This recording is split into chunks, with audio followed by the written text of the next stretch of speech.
says rotate device. Let's turn it on the side. There we go. Oh, we're live. Oh, what is up, world? Apparently we had to rotate our device or change our orientation or the orient, or maybe because we had Chinese food is oriental. I don't know. Guys, what is up? My name is Nate, and this is Morse Monday because we're Morse and Milestones, and we're hanging out here. And we're going to give it a few minutes, see who jumps on and who likes to jump on. If you might have noticed, I have Mr. Cheeto with me today, which is very, very appropriate for this time of year as it is fall. And he's kind of a fall-colored snake. Not the corn snakes, you'll find him out in the fall, but he's got that whole kind of Thanksgiving, Halloween vibe going on today. I see we're starting to get some people jumping on, so I'm just going to start off. Hey, if you guys are joining us right now, thank you so much. And if you're watching this afterwards, thank you too. I really appreciate you taking the time to look at it. And today we're going to talk about something a little bit different. You probably saw the actual heading on here, so you know. But we're going to be talking about herpetological societies. In other words, we're going to be talking about the power of numbers and what that can mean for you as a keeper and for the entire community around you. So, without further ado, I got my best guy here, Cheeto, my number one dude, and we're going to talk a little bit about herpetological societies, and I guess we'll start on what it is. So, it might be a little different in a few different places, but a herpetological society is a group of like-minded people. It's kind of a small community. It's a community, it's made up usually of enthusiasts, hobbyists, keepers, just like we're all keepers, and we keep these absolutely gorgeous animals like Cheeto. I know, Cheeto, you're the most handsome guy in the world. You're beautiful. But we get this privilege to keep these guys, and the privilege of being part of one of these organizations is you get to interact with other people that do similar things. And you might be saying, well, what's the benefit of that? What's the whole point of that? I got the internet. I can go ahead and look things up. I can check out trusted sources and get ideas for things, and that's amazing. That's wonderful. But when you also are part of a herpetological society, whether you're using your technology to view the meetings, like we're part of the New England Herpetological Society, and quite often they'll put, their seminars and their guest speakers, they'll put them up online. So if you can't make it there, just like if you're watching this video afterwards, you can still enjoy the benefits of it, which is fantastic and an amazing things. And by the way, guys, just in case you're wondering, I just want to stop for a minute. Corn snakes are the best. They're the best snakes in the world. We got the pythons. I'm saying that like that on purpose. We got boa constrictors. We got different colubrids. I am a huge colubrid fan. I'm also a super dwarf retic fan. So if any of you guys out there are dwarf or super dwarf retic fans, give me a thumbs up or just give me a comment. Let me know what you got or what you want to have. I was obsessed forever with those and rainbow boas. But I do have to say, at the very end of the day, corn snakes are the best, man. They're the best snakes in the world. If you said to me, Nate, you can only have one snake, I'd be like, first of all, if I could only have one individual, it's my homeboy Cheeto. But if I can only have one snake, it's going to be a species. It's going to be a corn snake species because these guys are amazing. They're durable. They're wonderful.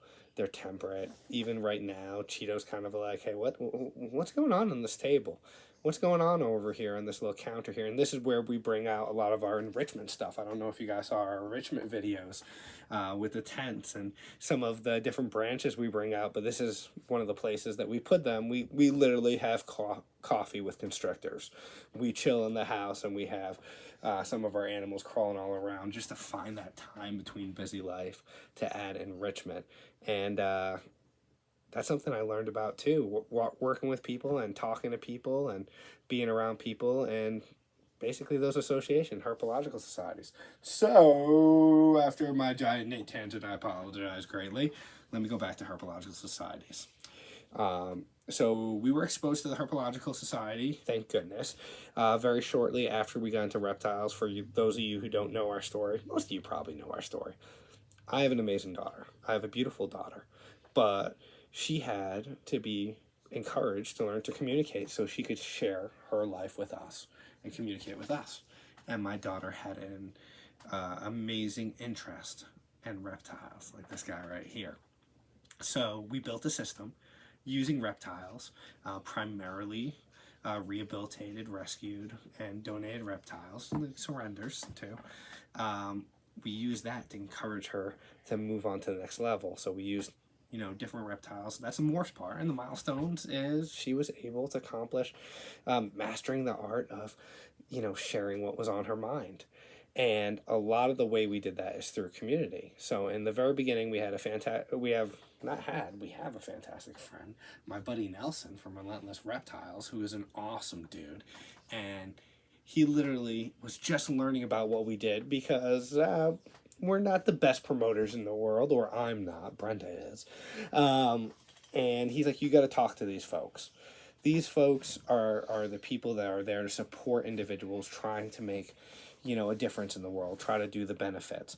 And he brought me over to meet the president at that time, Kimberly, who I've had the pleasure on basically going out, and we went out and we worked in a teaching school before, exposing some kids interested in vet sciences to some of her tegus. But I was introduced to her and opportunities that were out there, opportunities for grant money, opportunities for learning, opportunities for acquiring animals. And it was amazing. And without that community, that balanced group around us, I don't think we would be that successful. And sometimes a balanced group, depending where you are in the world, doesn't have to have a name. It doesn't, if you don't have a herpetological society near you, and you're still trying to get out there and get information, you can get information from wonderful places like USARK, Florida. You can look up and follow the New England Herpetological Society, which is just amazing. They're a nonprofit, guys. They're a nonprofit, and they produce an amazing expo with wonderful people, with tons of educational opportunities, and just these are the people you want to be around. These are the people that make the difference. But that's one of the big reasons why Herpetological Society. So without me going off on a tangent again, because I love just talking when I've got a reptile in my hand, there's power in numbers, guys. There's power in numbers, and that builds the community.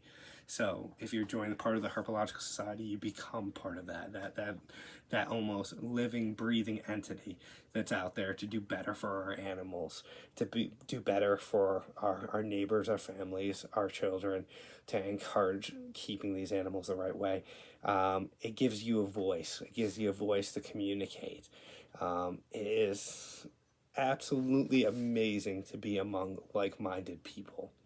Most people, when they're with their friends that like similar things, have some of the best times. And when you're in a herpetological society, if you're like me, if you love these guys, you'll be among like-minded people. And I guess the third point, if I wanted to just make three, because you guys probably don't want to hear me just talk all night, is opportunities. We were exposed to opportunities for grants. We were exposed to opportunities for individuals that could help us make that impact in people's lives. And that's pretty cool. It's pretty cool.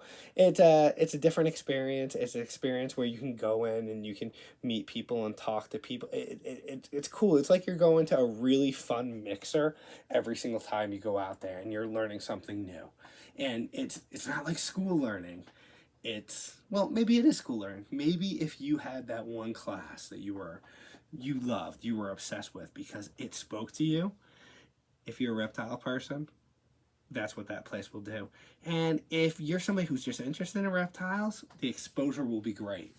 Because I know at the Herpetological Society that we go to, the New England Herpetological Society, if you have a question about something, everybody is willing to help you in your journey and learning.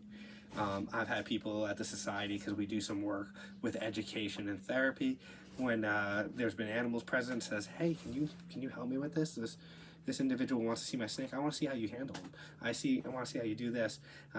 You have individuals that can help you from the most technical, impressive Latin names and husbandry tips to basic stuff like, hey, I've got to move somewhere, but how do you recommend I move my animal?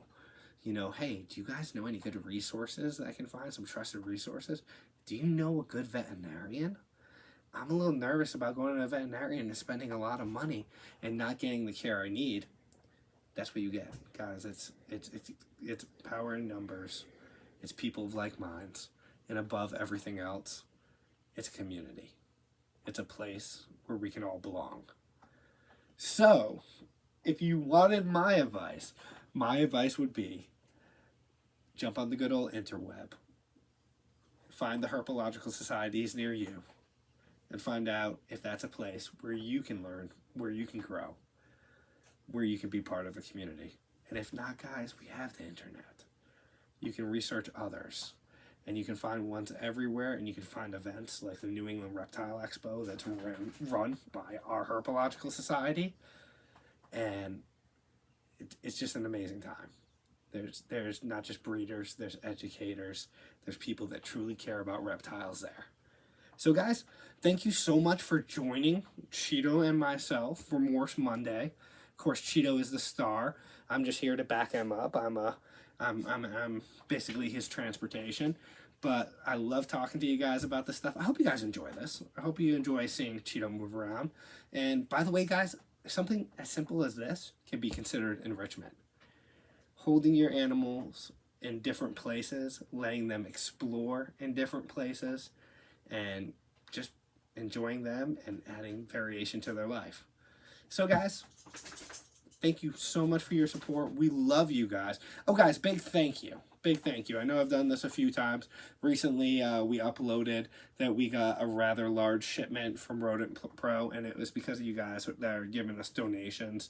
And the funny thing is, it's, you know, we understand that not all the time people can send donations on a monthly basis, but out of nowhere, people popping up and sending us donations, guys, it means the world to us. It helps us help other animals. We took in 2 surrenders. I believe we're about to take in 12 more as far as that goes. And we're just constantly doing what we can do to help others and make things happen. So guys, keep life emotional exciting. Thank you. We love you guys. And thank you so much, guys, for your support. And we will see you next Monday. Bye now.